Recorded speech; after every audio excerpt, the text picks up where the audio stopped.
বিভাগ বসে থেকেই জানতে পারবে, তার যদি একটা হটলাইন থাকে সে বসে থেকেই জানতে পারবে যে কোথায় তার এক্ষুনি যেতে হবে। সো আমি যারা বন্যপ্রাণী রক্ষায়, ডলফিন রক্ষায়, মেছো বিড়াল রক্ষায়, অন্যান্য বন্যপ্রাণী পাখি রক্ষায় আমাদের সাথে কাজ করছে, কখনো আমাদের সমর্থনে, কখনো কোনো রকম সমর্থন ছাড়া নিজের পকেটের টাকা দিয়ে কাজ করছে, তাদেরকে আন্তরিক অভিনন্দন জানাই। এবং আমি আশা করি যে আমি চলে যাওয়ার আগে এই নেশন ওয়াইড একটা network for wild life and forest করে দিয়ে যেতে সক্ষম হব। বাংলাদেশের মানুষের মূল্যায়ন যদি দেখেন, নিষ্ঠুর জাতি হিসাবে আসলে আমরা কখনো মূল্যায়িত হইনি।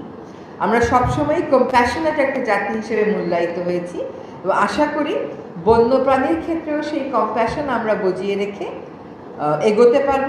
বন বিভাগের পাশাপাশি যদি আমরা সত্যিকার অর্থে একটা বন্যপ্রাণী ইউনিট খুলতে পারি, ওই বন্যপ্রাণী ইউনিট নিজে সব না করে স্বেচ্ছাসেবীদের মাধ্যমে, বন্যপ্রাণী ভলান্টিয়ারদের মাধ্যমে অনেক কাজ এগিয়ে নেবে এবং বন্যপ্রাণীর বন সংক্রান্ত ভলান্টিয়াররা বন বিভাগেরই একটা অংশ হয়ে যাবে তাদের কাজের মাধ্যমে।